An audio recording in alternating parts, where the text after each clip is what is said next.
From a bold idea in 2018 to a thriving ecosystem today, Lagos Innovates has become a catalyst for startup success in Africa's most dynamic city. This is our journey with the voices of those who shaped it.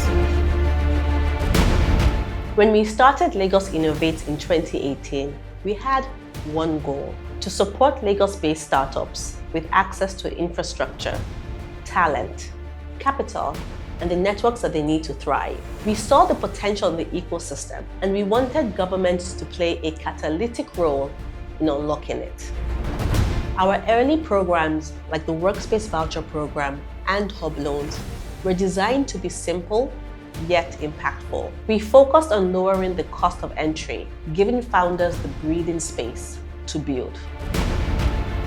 One of my proudest moments was seeing startups graduate from our Workspace Voucher Program and get their first office space. It was a simple step, but to them, it meant everything.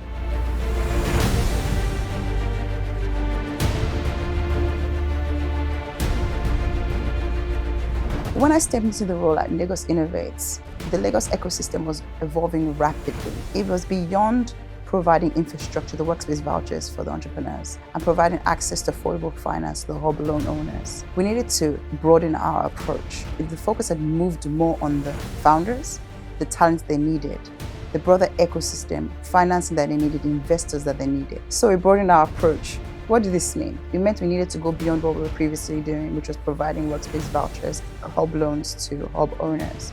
Now we were looking at what did founders need. We supported talent development programs to ensure that Lagos State residents had access to actually scaling themselves, which then provided them the opportunity to actually work in these startups that we were supporting as well.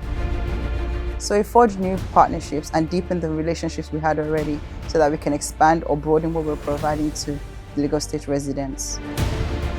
What it meant was we engaged key ecosystem stakeholders, both in the private and public sector, to ensure that our program was meaningful and practical to the people we're serving.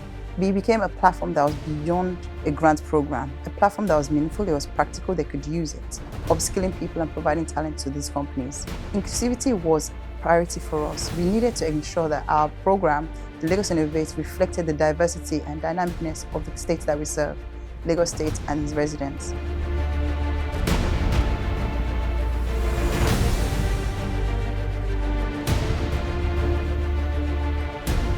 My time as head Lagos Innovates, which was from January 2023 to October 2024, were moments of one, deep strategic reflection, and also scaling. Reflection because we had to ascertain what worked and why, and also what did not work and why didn't work. And when we got the answers clearly, it was time for us to scale and ensure that we did more with less.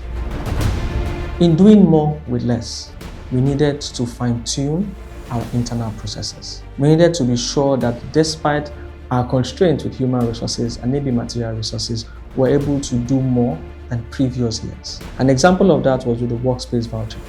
We ensured that the hubs and workspaces took ownership, and with that, we're able to support more entrepreneurs. I think the mantra then was, if any entrepreneur or any founder is in your hub and is paying out of pocket, then there is something wrong when there is a workspace voucher. Aside from that, we also doubled down on measuring our impact. Supporting them was our intervention, but it was a means to an end. The end was, how many jobs did it create? How did it change our revenue generation? How did it change the lives not only of the founders, but also of the employees? To increase our impact, we knew that we could not do it alone, and we decided to leverage on strategic alliances and partnerships. One of it was the Female Founders and Funders Program, the first of its kind, and we brought in partners like GIZ, AfriGlocal, and the Lagos State Ministry of Science and Tech. Through that program, entrepreneurs, founders were supported with seed funding. Some, and even one of them, was even funded all expense-paid trip to attend GITEX in Dubai. This and many more were what we did because we knew that partnerships and alliances were a means to an end. To document all of those and to show the world what is happening in Lagos, we also doubled down on telling our stories, documenting these journeys, following these startup founders from beginning to where they are. And we're able to tell the world that if you need founders who are creating and solving great problems and amazing solutions, come to Lagos. If you need founders to invest in, come to Lagos. And because of those stories, we tell the world, and we're telling the world that Lagos ecosystem is thriving.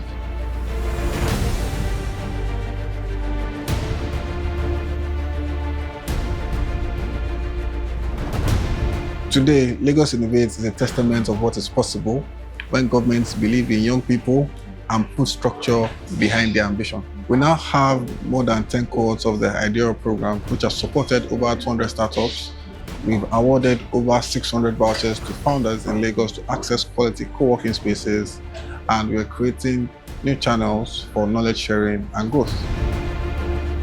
But beyond the numbers, what excites me is the mindset shift you're seeing.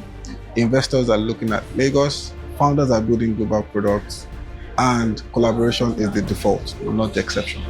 Looking ahead, we're focusing on 3 things: expansion, so that a lot more people in Lagos can access our programs, deeper partnerships, and building pathways from startups to scale-ups. We are also strategizing how we support talent, from founder upskilling to technical training for the next generation of African builders. So everyone who has been a part of this journey, partners, founders, mentors, facilitators, policy champions, and other government agencies, thank you. Lagos Innovates is yours, and this is just the beginning. From one idea to a movement, Lagos Innovates, powering the future of innovation.